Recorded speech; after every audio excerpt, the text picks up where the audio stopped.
Hi, everyone. Thanks so much for joining us today. We have a very special guest who's going to be speaking to us about nutrition and vaccine injuries.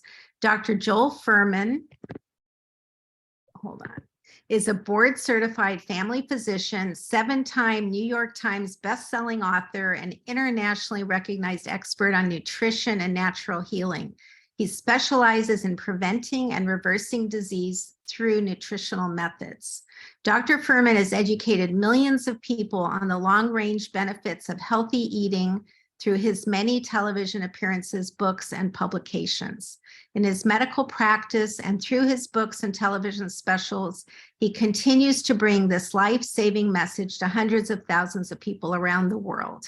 Please welcome Dr. Fuhrman. Hi, everybody. Thank you, Denise. So I'm excited about presenting this information tonight. I always love to interact and have people learn as much as they can to protect themselves and heal and maximize healing. And the point I'm making right now is that the same nutritional inputs that slow aging and maximizes human longevity is also most effective for the body's miraculous self-healing mechanisms to repair, reverse, and recover from serious illness. So the same diet that slows aging and can enable people to live the longest lifespan can be therapeutically effective to reverse autoimmune conditions like lupus, psoriasis, and multiple sclerosis, and even early stage cancers. So utilizing that knowledge, we can go through some of the factors that weaken immunity and lead to immune toxicity and essentially self-poisoning of the immune system that causes inflammation in the body. We can discuss some of these causes of disease that would lead to drug injury or vaccine-related injury, and then go into the nutritional excellence and the right type of adjunctive therapies that might be helpful for these people in the nutrition field.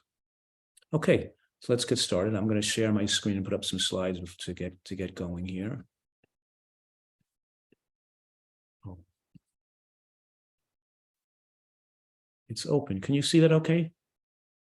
Yeah. Yes. Okay, good.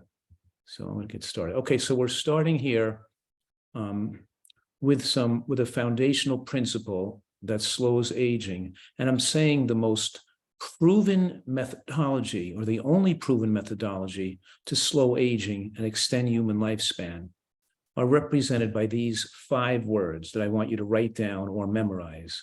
And these 5 words are moderate caloric restriction in the context of micronutrient excellence. So those are the 5 words: moderate caloric restriction with micronutrient excellence. We want to have a high concentration of micronutrients in our body's cells. And in order to do that, you have to have a diet with a high nutritional bang per caloric buck, with high nutrient intake per calories. So this is represented by this health equation, H equals N over C, which is a mathematical representation of what we just said, which is your healthy life expectancy, how long not just how long you're expected to live, but the maintenance of excellent health in your later years is proportional to your lifetime exposure to nutrients over calories, meaning we want to have as high and much nutrients per calories. And that's basically the first and most important principle of the nutritarian diet. And we're further explaining that excess calories, that means excess macronutrients, which contain calories, fat, carbohydrate, and protein, shorten lifespan. That means too much protein, too much carbohydrate, and too much fat shorten lifespan. Those are the only 3 sources of calories. Calories come from fat, carbohydrate, and protein. And Americans eat too much fat, too much carbohydrate, and too much protein. And they have to be thinner and have less fat on the body, because as fat accumulates on the body, above 15% of body fat for a male and above 25% of body fat for a female, we see significant immunosuppression. We see promotion of inflammation. Fat cells make your cells insulin resistant, so the beta cells in the pancreas to produce more insulin. And insulin is a primary fat storage hormone. that promotes angiogenesis and cancer cell replication as it promotes fat storage and the growth of blood vessels to fuel the fat. So what I'm saying here, excess fat cells are pro-inflammatory tissue. They secrete cytokines and lipokines and reactive oxygen species and make a person more fragile, more high risk of pneumonia, high risk of COVID-related damage, or long-term COVID or death or high morbidity and mortality from COVID. So we're talking here that we want to get back to a normal body weight. So we're talking about the fact that when you eat a diet low in nutrients, it leads to overeating behavior. And the way you can comfortably eat the right amount of calories is by eating a diet that's rich in nutrients and fiber, which naturally suppresses appetite. People of all diets fail because they don't focus on the nutritional quality of what's being eaten. And then the person has a ravenous hunger and they start to treat the symptoms of fatigue with excess calories. So they use food as like a stimulant because when you're not digesting food, the body is in a heightened state of repair. So when you're not digesting, you're in a mode of healing and detoxification. That's why finishing dinner earlier and not eating late at night and spending a longer time in this when you're sleeping, where you're not digesting simultaneously, enhances the body's ability to repair the brain, to overall have an anti-aging phenomenon occur, and to intensify the potential of the body to heal. That means this idea of time-restricted eating, where you finish eating by 5 or 6 o'clock, giving 4 hours at least before bedtime, so you're not sleeping on an empty stomach, is part of this process of retaining to an ideal weight, but also maximize healing. And what I'm also saying here is when you have a lot of toxic waste in your body, we're talking about 2 types of wastes here: endogenous waste produced by the body itself as a normal byproduct of metabolism, like uric acid and urea and ammonia and reactive oxygen species and advanced glycation end products are there, and lipofuscin, and we have a whole bunch of metabolic waste the body produces. And then we have the exogenous wastes from the external environment, like pollution, drugs, pharmaceutical compounds, pesticides, chemicals, smoke, and of course, vaccine injury is an example of exogenous poisons or toxins damaging the immune system and damaging the body and creating an inflammatory state in the body. So we have to increase our immune defenses, and we do all these things to promote longevity. So we're just talking here about the fact that immunotoxicology is referred to as ITOX. ITOX is the abbreviation for immunotoxicology. And xenobiotics are the exogenous wastes coming from the external environment, particularly things like drugs and chemicals and working with chemicals, but particularly certain highly stimulating substances cause the immune system then to attack self molecules or our own body cells. So it damages the immune system. So now we have dysregulation of the immune system. We develop hypersensitivity and inflammation, and that's married with immune suppression and dysfunction. So the question is, how can we rid the body of the toxic materials, improve immune function, and enhance the body's repair so it can no longer be inflamed, hypersensitive, and have immune system dysfunction? Of course, just mentioning at the bottom that way before people were damaged from COVID vaccines, drugs, antibiotics, other certain pesticides and toxins that can cause the similar type of damage, and of course the COVID vaccine is known to cause this type of xenobiotic immunotoxicology damage, which results in myocarditis, pericarditis, thrombosis, and chronic toxic encephalopathy, or CTE, which leads to memory loss, cognition and concentration deficits, tinnitus, headaches, dizziness, imbalance, and poor balance, and all types of and other related types of issues. So in order to, what I'm saying in here is, in order to repair and heal from that type of damage, we have to look to reduce all types of xenobiotic exposure. We have to reduce all toxins we're exposed to and lower the body's toxic load as we improve our nutrient intake and the ability of the immune system to defend itself and all these things that will increase cellular repair and rejuvenation. So cooking food or darkening it, maybe browning it or blackening it, like pretzels and chips and fried foods and barbecue, anything that causes foods to darken and brown and get crispy, increases more AGE formation, which we're trying to avoid. So most of the cooking is done with water-based cooking methods, soups and stews and crock pots and, and things that we're using water to prevent burning. And then processed foods and fast foods and commercial baked goods and things we get in bags contain plastic chemicals and, nanoparticles and sugar, salt, emulsifier, and, which damage tight junctions and damage the digestive tract, increasing intestinal tract permeability, making us more sensitive to being exposed to things that are poisonous. So we're talking here that eating a diet that's for fried food, whether you're cooking oils, we're damaging our digestive tract. We form more toxic aldehydes from the heating of oils. So fried foods, particularly things like French fries, are particularly damaging to immunity and related to the development of autoimmune disease like Crohn's disease or ulcerative colitis from eating fried foods and fast food. And there's carcinogens in fast food and processed meats, particularly the group 1 carcinogens by the World Health Organization include, things like sodium nitrate found in processed meats and the nitrosamino compounds and polyaromatic hydrocarbons that are from barbecuing and darkening meats and fried chicken and things. So we're trying to avoid these known toxins and these known carcinogens when we're trying to heal from a toxic load or a toxic chemical exposure that caused damage. We're also avoiding, plastics and things in plastic compound, things in plastic bottles and in cans that are lined with plastic to expose us to BPA. And we're also watching our exposure to arsenic-containing foods like brown rice, because brown rice is rich in arsenic, and we're looking for other non-arsenic rich grains like quinoa and amaranth and teff and kamut and other things besides. So we're not doing a diet with a lot of brown rice in it. So I mentioned before that these cooking oils, especially from deep fryers and fast food restaurants, are particularly damaging. And when you heat oils, they become exceptionally dangerous, even more dangerous than red meat and processed meats, obviously, is a form of a danger to the heart.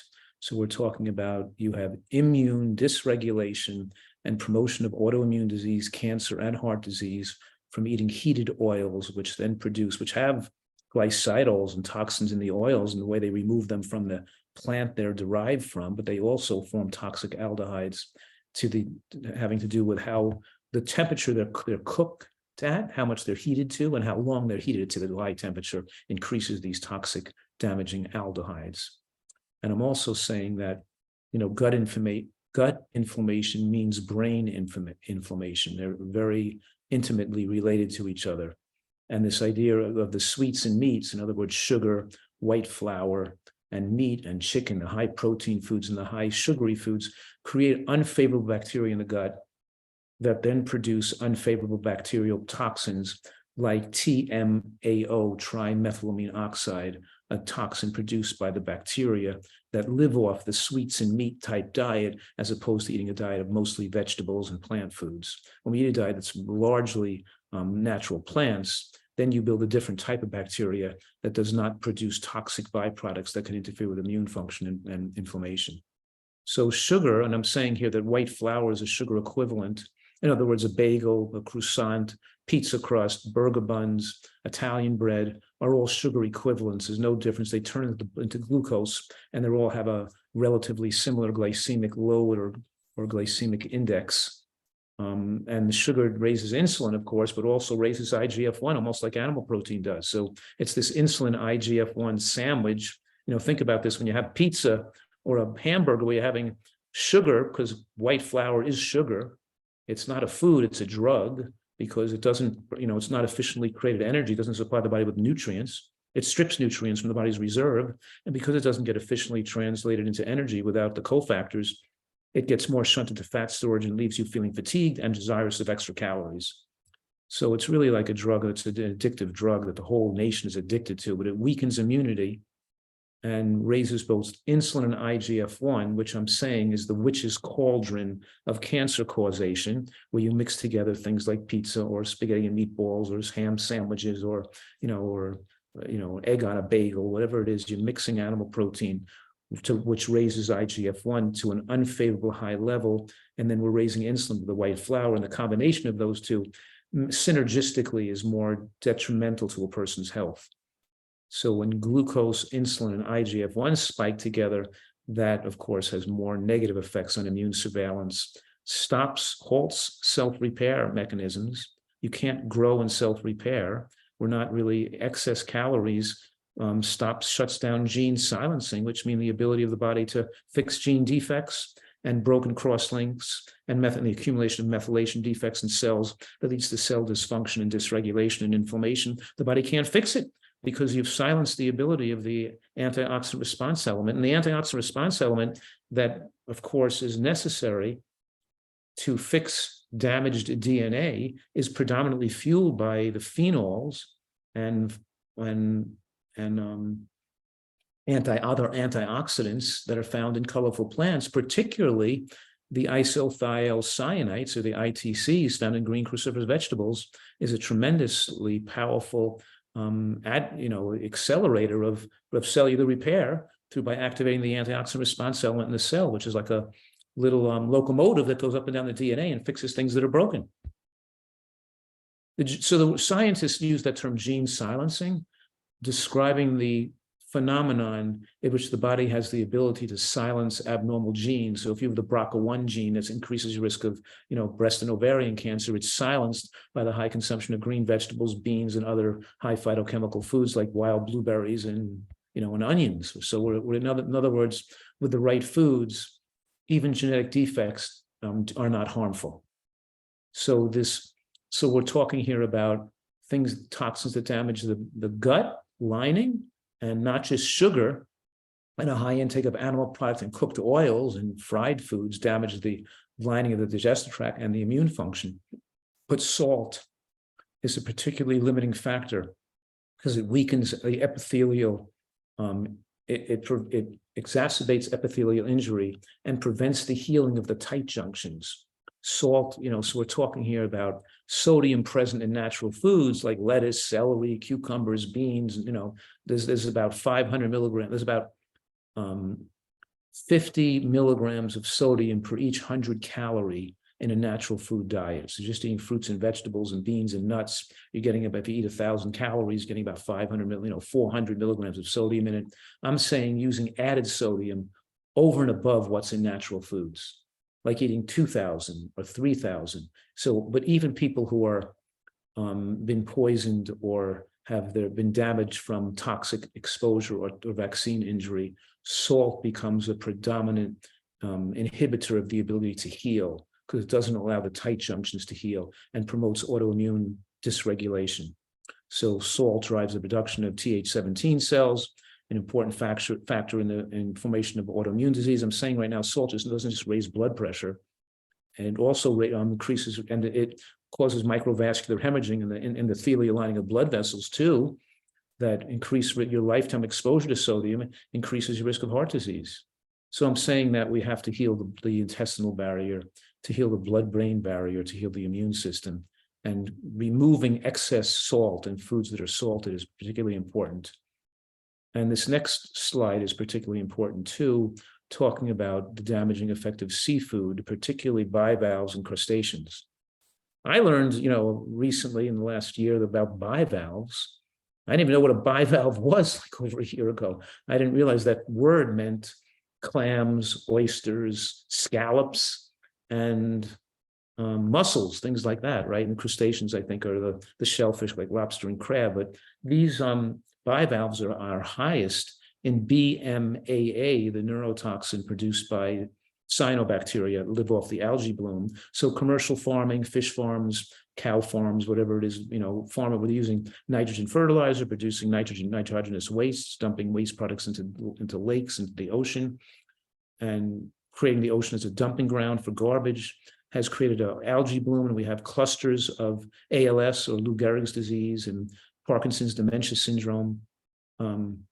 That should be PDS, Parkinson dementia syndrome. It says PDC, sorry, my typo there. But in any case, the exposure to BMA, we have clusters of Parkinson's disease and ALS and Lou Gehrig's disease around Chesapeake Bay, around the Great Lakes, around areas where people are eating fish. And so seafood is a particularly exposure, but the seafood with the biggest association are the bottom filters type seafoods that have like a 50 times increased concentration compared to wild ocean fish in the bivalves and crustaceans. So I would think that those were foods that were, such a good treat or special occasion food. But now I'm so alarmed about how much toxins are in these foods by the dumping of all types of garbage in the ocean. It used to be the fact that like the bigger fish, like the mercury, the barracuda and the swordfish and the tuna had all the mercury and PCBs and dioxins in them from their consuming small, being predatory fish. But now we know, both there's so much dumping of garbage in the ocean that even wild salmon and fish farms, and we still have dioxin and PCBs all over the place. Even polar bears in the Arctic and seals in the Arctic are somewhat still have a high concentration of these elements. But the worst and the most severe exposure to toxins that can impair healing and create this immune system dysfunction, the worst thing you could do is eat clams, oysters, and shellfish. Now, GBOMS is my acronym to just so you can remember those foods with the most scientific evidence to prevent cancer and to extend human lifespan that should be included in your daily diet. And they stand for greens. In particular, we talked about, already mentioned the cruciferous greens that produce ITCs that are so important for the antioxidant response element for cells to heal. And we're talking here about broccoli and cabbage and bok choy and arugula and watercress and Brussels sprouts and collard greens and mustard greens, and in other words, these cruciferous green vegetables, as well as lettuce. Lettuce is a superfood to repair the gut. It's the richest source of sulfoquinavose, which is needed to develop the healthy gut lining and develop the biofilm that coats the digestive tract, the villi in the small intestines, to prevent the rapid absorption of glucose calories, lowers the glycemic index of all foods, and glycemic excursion, the way glucose enters the bloodstream, is slowed. And of course, the immune system is supported by these same foods that build these green foods and the other GBOMs, which I forgot to mention, which are, of course, which I haven't yet mentioned: beans, onions, mushrooms, berries like blackberries and wild blueberries, particularly super powerful for healing the immune dysfunction, and seeds like flax seeds and chia seeds.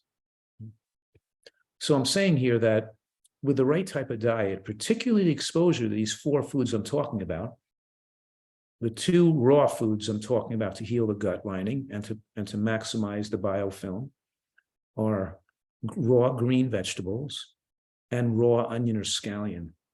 And the 2 cooked foods I'm talking about to maximize healing of the gut are raw mushrooms and raw beans, particularly lentils. So we're talking here about the intraepithelial lymphocytes that support the growth of the immune system that surround the villi in the small intestines are promoted by the consumption of green vegetables, particularly green cruciferous vegetables. And if you don't like green vegetables, then you can't have normal immune function. Most Americans do not have normal immune function because they only eat 2% of vegetables in the American diet. And that's why they're so, you could say, vulnerable to be damaged from COVID. But in any case, what I'm saying, obviously, that the intraepithelial lymphocytes are responsible for immune surveillance. They're the defenders at the gates of the castle, and you don't grow normal immune system unless you have exposure to these green vegetable compounds. You get atrophy of the villi, and you get dysfunction, and you get breaking down of the tight junctions and more ability to be exposed and damaged by toxic substances and infectious agents. So green vegetables don't just build the immune system, they also protect the DNA from damage. And you develop the accumulation of methylation defects on the DNA, which means methyl groups when there shouldn't be and lack of methyl groups where they should be there. But mostly it's the accumulation of methyl groups in the wrong spots that green vegetables protect against. And we know, for example, in studies on the Fiji Islanders who smoke like fiends have very low rates of lung cancer because their diet is high in green vegetables, whereas the Hawaiian Islanders, compared to the study, don't smoke as much but have lower exposure to green vegetables, higher risk of lung cancer, even though the smoking rates are lower. But we've seen this over and over again with studies in both humans and other animals that green vegetables are highly protective against DNA damage and help DNA repair mechanisms.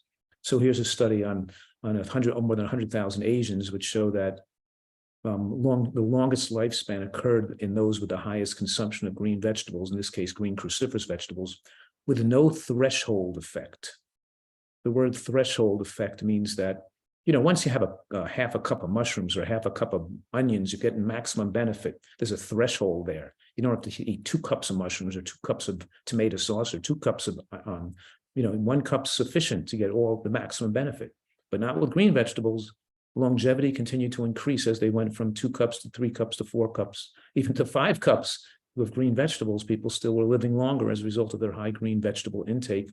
We are a green vegetable dependent animal, and the higher intake of different types of green vegetables and a variety of these foods increases human longevity and health and the ability of the body to repair itself. Now, mushrooms are an integral part of the human immune system, and they have a lot of functions. I mean, it's kind of, I could go into a whole hour on mushrooms practically, and the nutrients they contain, like ergothioneine, which then stabilize our cell wall, but they inhibit cancer, and they activate the immune's ability to surveil abnormal cells and remove and create apoptosis of precancerous cells. So they lower estrogen. The aromatase inhibitors means that they prevent estrogen production, and a lot of tremendous benefits, anti-cancer effects of mushrooms. And then this slide is referring to the fact that of scoring carbohydrates on a hierarchical scale based on their content of protective anti-cancer nutrients like inositol pentachous phosphate in beans. But I'm demonstrating that beans have the most slowly digestible starches in the carbohydrate kingdom. And they're also rich in protein. They're about 30% protein. And they're highest in resistant starch, which means part of their calories don't even get into the bloodstream. So the calories come in very slowly, so they are very low glycemic, even though they're supplying us with carbohydrates. So they're the most favored carbohydrate for people with diabetes or obesity or heart disease who are looking to lose weight and have more anti-glycemic effects. So we're seeing here, look at that amount of resistant starch and fiber is broken, and resistant starch is broken down by bacteria in the gut, building up the biofilm and then producing butyrate from the breakdown of bacteria. And the butyrate has anti-inflammatory effects, and it also has a negative feedback loop on the apostat and the hypothalamus, making you feel satisfied with a lower amount of calories. So you're satisfied, you don't feel like eating again, it takes longer to digest. And because the calories are absorbed so slowly, your body can preferentially use it for energy instead of converting it to fat. Like when you have the rapid absorption of calories from oils and sweets and flours, enable you to spike a huge amount of calories in the bloodstream, which then has an addictive effect on the brain, but also stimulates fat storage hormones, and you're not burning all those calories for energy, so you're turning up fat storage, and the turning on fat storage is, of course, creating inflammation. Now, nuts and seeds as a source of fat have a different biological effect than oil. So we make salad dressings, for example, like an orange sesame dressing with toasted sesame seeds and a peeled navel orange and some blood orange vinegar and a squeeze of lemon, or a Russian fig dressing with fig vinegar and tomato sauce and some almonds, or a Caesar dressing made with tofu and hemp seeds and a little bit of nutritional yeast and miso. And so we're making dressings with nuts and seeds and delicious dressings as opposed to oil, and dips and desserts, because when people switch from oil to nuts and seeds, or they go from an extremely low-fat diet to the utilization of nuts and seeds, we see lifespan enhancement, lower cardiovascular mortality, and lower cancer mortality. In other words, all-cause mortality is decreased and lifespan is enhanced when nuts and seeds become your major fat source. Americans have their major fat source from oils and animal fats, and us nutritarians get our fat from eating nuts and seeds. We're not on a particularly low-fat diet, even though it might be lower in fat than most Americans are eating. We're still getting adequate fat intake, but it's amazing at the concordance between one study and another, all these many scores of different studies showing the same thing, and that's tremendous reduction in cardiovascular and all-cause mortality from the inclusion of nuts and seeds. The Seventh-day Adventist Health Study 2 also showed that the same thing, about a 40% reduction of cardiovascular death. And so much so, even the vegans who were not eating nuts and seeds did not live as long as the flexitarians eating nuts and seeds that had some animal products. Even though the vegans were overall longer lived than those eating animal products, the ones eating nuts and seeds lived the longest. And the ones with a little bit of animal products with nuts and seeds did better than the vegans with no nuts and seeds. So we're talking here the importance of the right type of fat. And I know I'm going very rapidly here, and I'm giving a lot of information very quickly. So I'm not going into all the detailed studies there. I'm just giving you a broad overview. So this is just strengthening and making you remember this concept of a diet being hormonally unfavorable by having higher levels of insulin, higher levels of IGF-1, and higher levels of estrogen production. And we're trying to keep estrogen lower, insulin lower, and IGF-1 lower, because IGF-1 is linked to cancer like breast and prostate cancer. And the major driver of IGF-1 is animal protein. And we know in many recent studies corroborate the fact that diets higher in animal protein, particularly paleo and keto diets, are associated with a higher incidence of early life mortality or premature death. So here's one such study. 25-year median follow-up showed the carbohydrate intake below 30% had the most early life deaths, but there was a dose-response relationship: more animal protein, more early life death, and more plant protein. More plant protein means any food, any whole food except for fruit, which means whole grains, nuts and seeds, and vegetables, particularly beans, are protein adequate or protein rich. Any combination of those foods gives you about 40 grams of protein per 1,000 calories, and the inclusion of fruit then brings it down to 35 to 40, but that's still more than enough protein. But in any case, we're talking here about the foods richest in plant protein, like nuts, greens, and beans, their extension of lifespan and their improvement of immune function, whereas animal protein, because it accelerates IGF-1 production, which then suppresses immunity and promotes cellular replication, cell growth, and cancer cell growth and metastases. So here's just 3 other studies on protein and lifespan, showing the huge difference between animal protein and plant protein. This is 2016, 2018, and 2020. It seems every couple of years we get another study, and there's one now coming out. One came out already in 2022, I just mentioned, where showing that that animal protein, higher intake of animal protein associated with more premature and shortened lifespan. So a nutritarian diet is not a blue zone diet, but even though the blue zones are mostly plant-based diets, we're trying to scientifically design an ideal diet style to be maximally lifespan promoting, include these foods with dramatic anti-cancer benefits like onions and scallions and cruciferous vegetables and lettuce and cooked mushrooms and cooked beans and berries and cherries and pomegranates and flax seeds and chia seeds. These foods that have such powerful immunomodulating and anti-cancer effects and healing effects, which I didn't talk about in detail due to the short nature of this presentation. So to repair the gut biofilm and to reduce inflammation and enhance healing, we have to eat a salad every day and chew it super well to break down to form the ITCs in your mouth and to form the nitric oxide and other healing compounds by mixing it with bacteria between the teeth and breaking down the cell wall. So we're eating greens with lots of lettuce and other green vegetables, cooked mushrooms. We're using the particularly high omega-3 fatty acids, high omega-3 nuts and seeds like walnuts, flax, chia, and hemp, which have the most powerful anti-cancer and longevity promoting effect of all the nuts and seeds. We're eating appropriately less to have appropriate body fat, but when you eat so healthfully, you start to become instinctually connected and desirous of the right amount of calories. You don't want to overeat anymore. So chew to a liquid, and what was that? And eat slowly and eat an earlier and lighter dinner to repair the gut biofilm. And this is reviewed a little bit what we learned here, that these longevity proteins like SIRT1 and AMP kinase reduce inflammation, help enhance DNA repair, and reduce oxidative damage. And these enhance the repair mechanisms of the body, increasing longevity proteins and repair proteins, are enhanced by phytochemical exposure, regular exercise, and moderate caloric restriction. And of course, mTOR is elevated in 100% of invasive cancers, and that results in more activating cancer-promoting genes and promoting angiogenesis and oxidative stress. You're not going to heal with the reactive cell, and that's exacerbated or promoted by high animal protein diets and excessive calories and high glycemic food like sugar and white flour. Now, moving into supplements for a minute, just to remind you that plant foods have phytates or phytic acid that bind zinc. So even the zinc in plant foods, they don't have as much bioavailable zinc.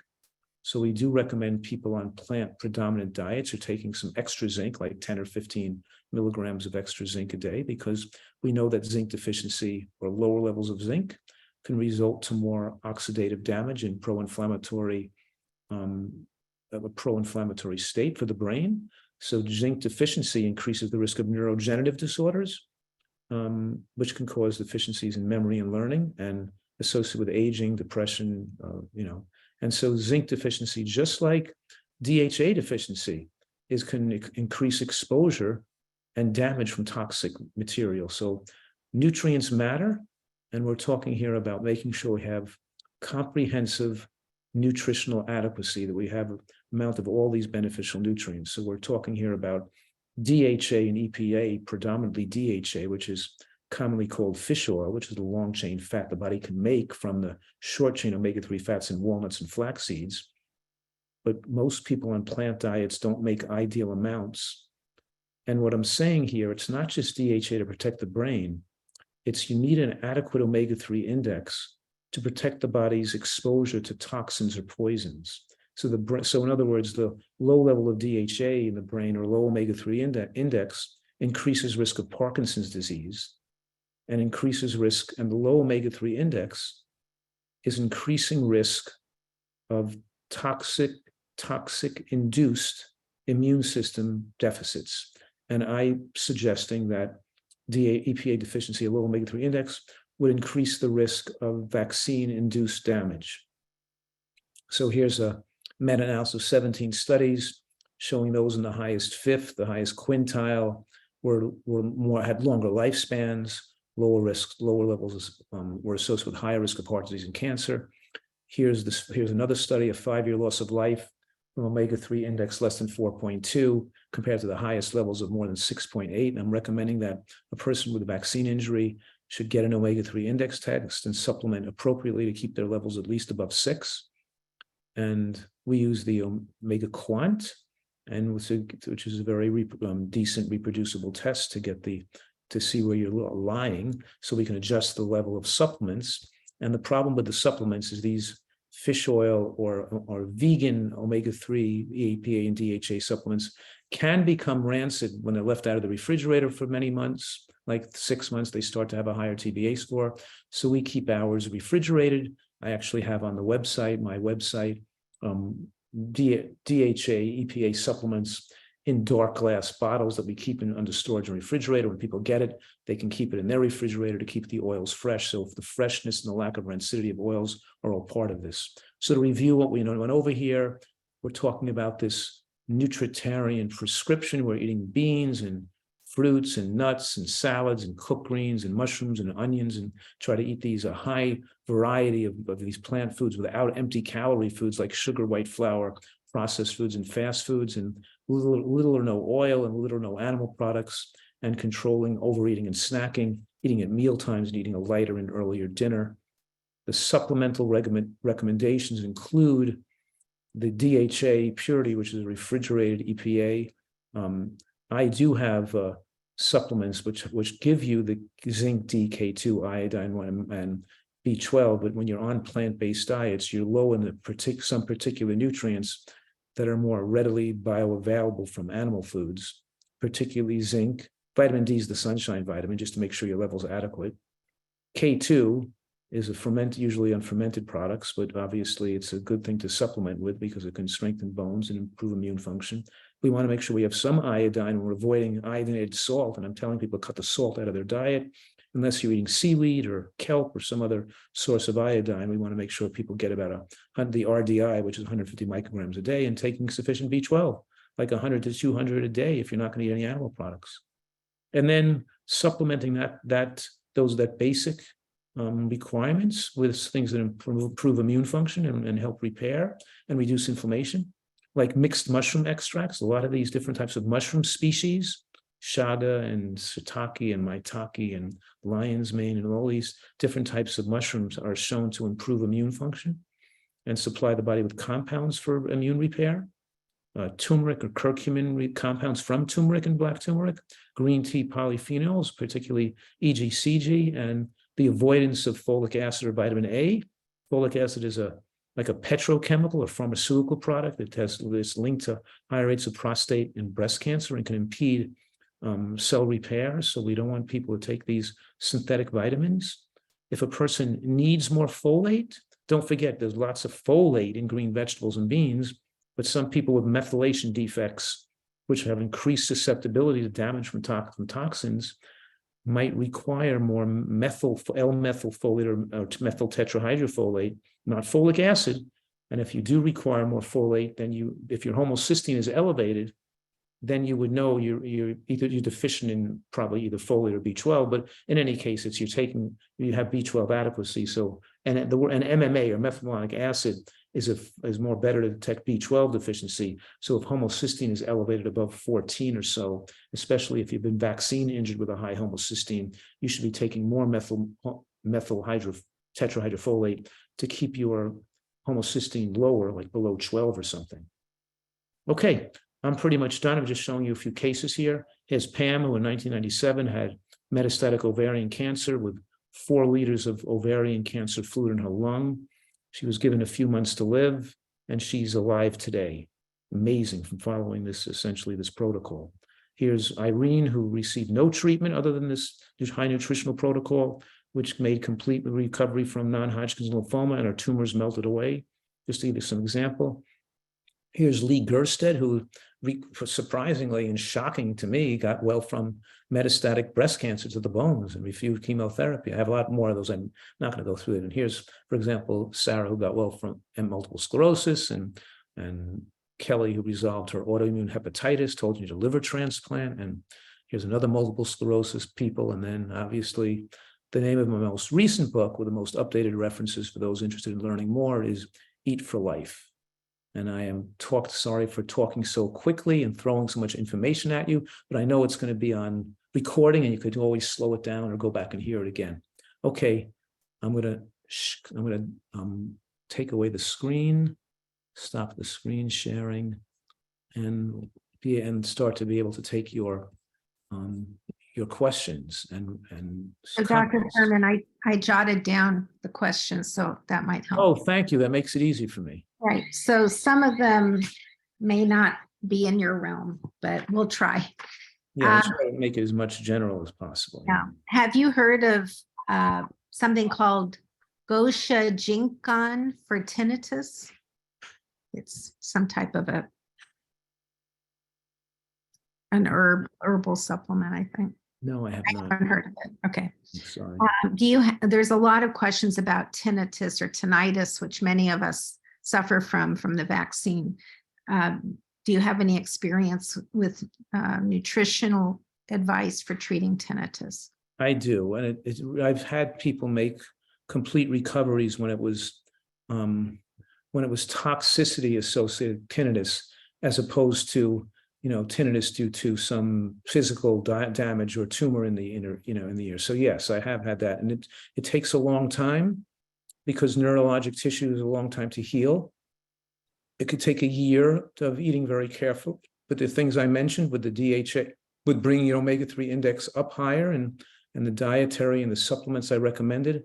And I have also had some of these people do some to accelerate healing, to do some water fasting, where some people would then, after they've eaten healthy for numerous months, would do 3 or 4 days of just being on water and then go back to the healthy diet again to accelerate healing and detoxification from the neurotoxins.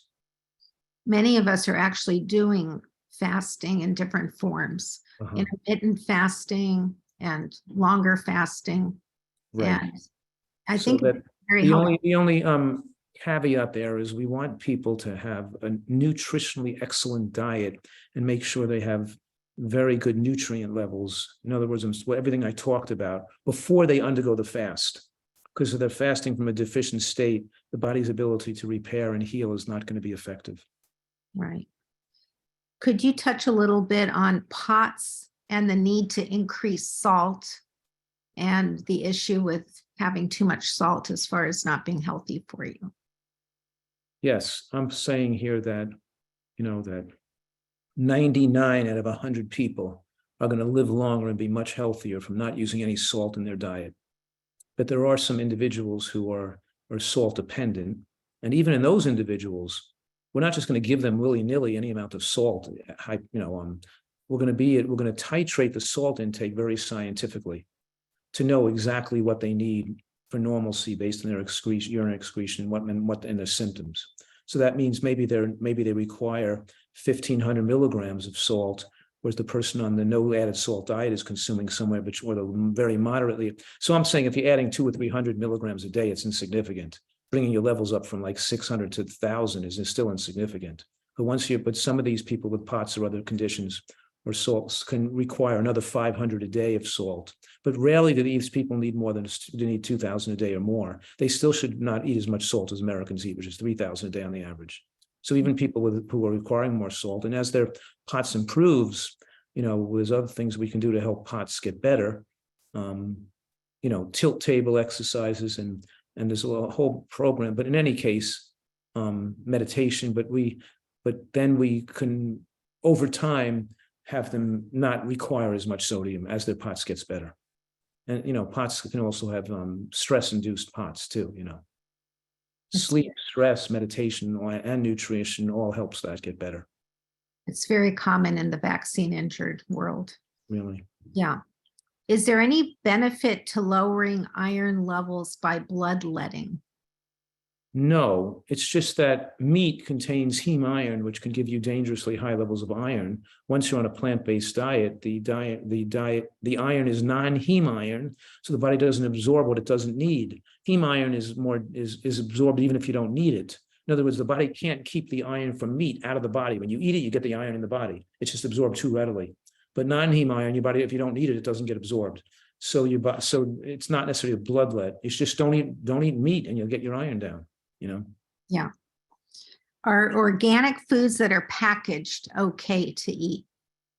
I don't know. It depends on how much the packaging is in contact with the food or with the heat, so I don't recommend eating water out of plastic bottles, because it could be heat exposed or in the sun, or just over time, there could be some microplastic particles.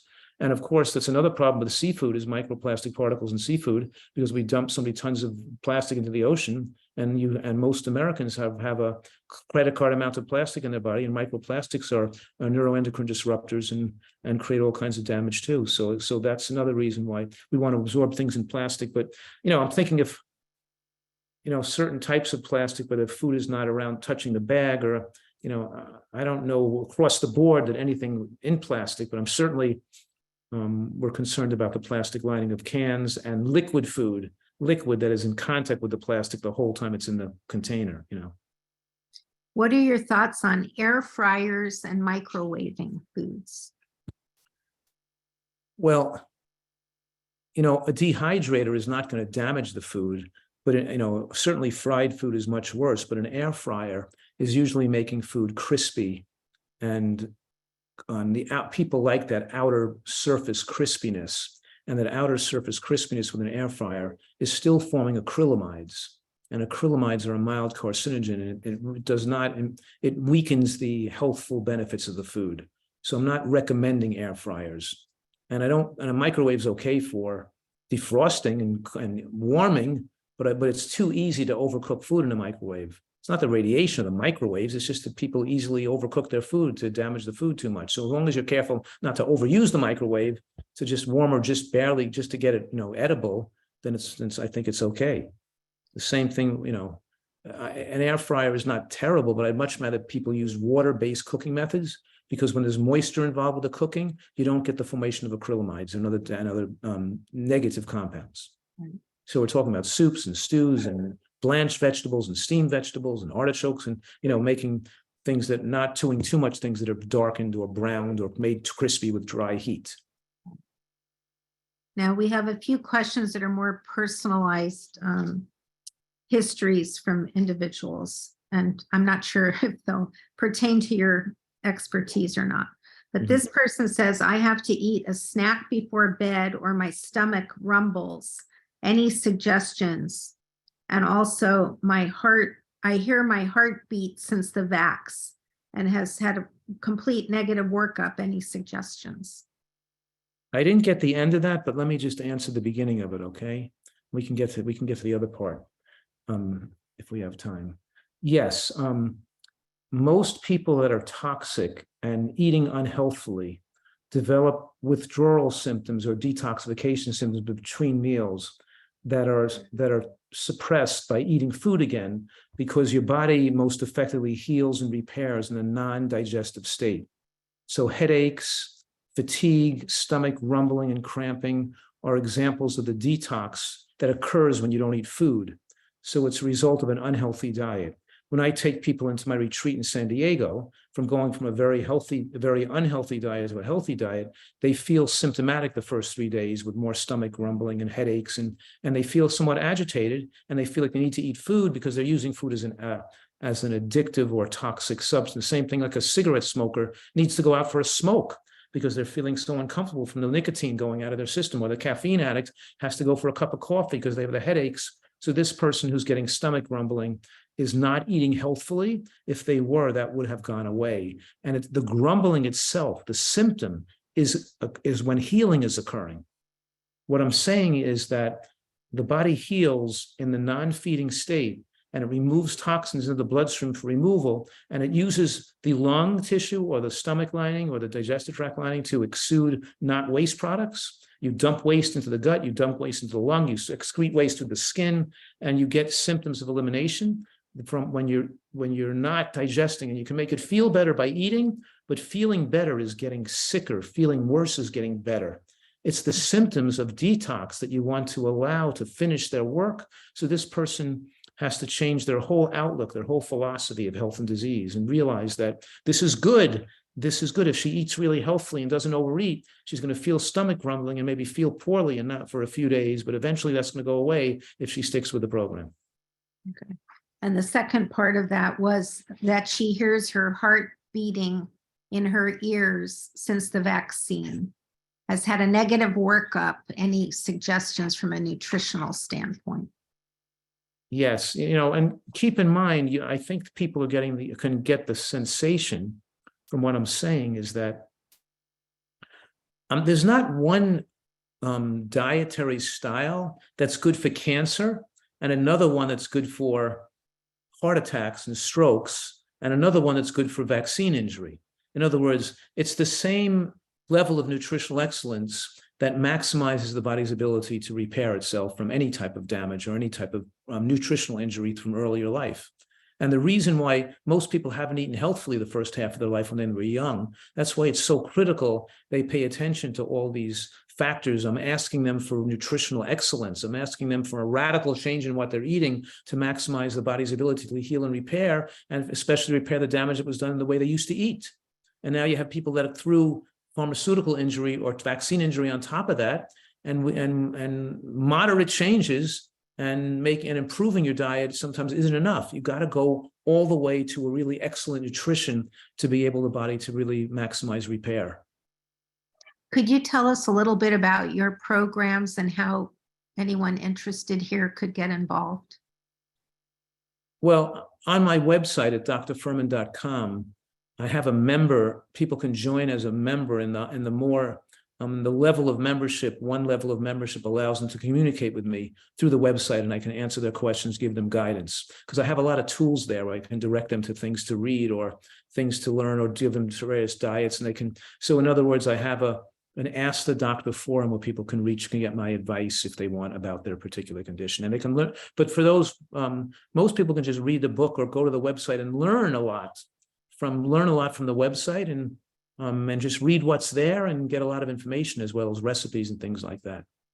Okay. But I do have a retreat in San Diego that people who are overweight or have medical conditions could come and stay with me, where I could take care of them. And they stay here for a month or 2 or 3, so I can facilitate the protocol, the dietary portfolio, the supplements, the repair. Sometimes we're using, soft wave, a type of shock wave therapy on their joints. We're sometimes doing some IV treatments, and we're getting people to facilitate a recovery from serious illnesses when they come to stay with me here. And I find that is particularly important for people with obesity and food addiction, because they can't seem to change their diet, in their home environments, they need to really be at a place that's safe, and they're almost enforced abstinence against to get rid of that illicit love affair they had with these addictive foods that they can't stop eating. So we forget a lot of people, my wife and I love the fact that we see people transform their health and then leave here with the skills and ability to live healthfully and keep it going and regain their health. Does insurance cover that program? It does not. It may cover my medical part of it, which comes out to a few thousand a month, but the other 10,000 or so a month you're paying, is not covered by insurance, unfortunately, at this time. It's like a drug rehab center. If it goes away for months, insurance covers huge amounts of money to cover that, but they won't cover people with food addiction. But still, Oh, let's see, we'll do a couple more questions. I haven't seen the last few that have been posted there. This person has a history of salicylate intolerance, histamine intolerance, and lectin intolerance. And now, after the vaccine, has lost the ability to eat most foods. Any suggestions? Well, I do have I do recommend a nutritarian, the same diet, but with but taking out the histamine promoting, in other words, devising a low histamine diet. Somewhat skeptical of what she's saying, but because they can be told that, but usually on a low histamine diet, lectins don't become an issue at all, because the lectins become harmless. When you cook beans, for example, the lectins become completely harmless. So that might, but there are some individuals with bean sensitivity or some type of bean allergy, but it's not very common. It's, so I could help this person include more variety of safe foods in their diets. Their diet isn't as restricted, which then help promote their healing. Particularly what we talked about, lettuce, mushrooms, and onions and scallions are very important for this person. This is very important. Have you treated any vaccine injured individuals in your retreat center? No, I have not. Any? They haven't come to the retreat, but I have, discussed with vaccine injured people through my website and through phone consultations, but not particularly, here, staying at the retreat. Okay. I think we've reached 5 o'clock Pacific time, so we'll let you go. Okay. But thank you. And I guess if people have further questions, they can contact you through your website. They can contact me. They can go to the website and they can reach me through drfuhrman.com. Right. Definitely. Thank you. Well, good luck to everybody. Very informative. Thank you so much. My pleasure. Thanks for all the work you're doing. Thank you. Bye-bye. Bye, everybody. Bye-bye.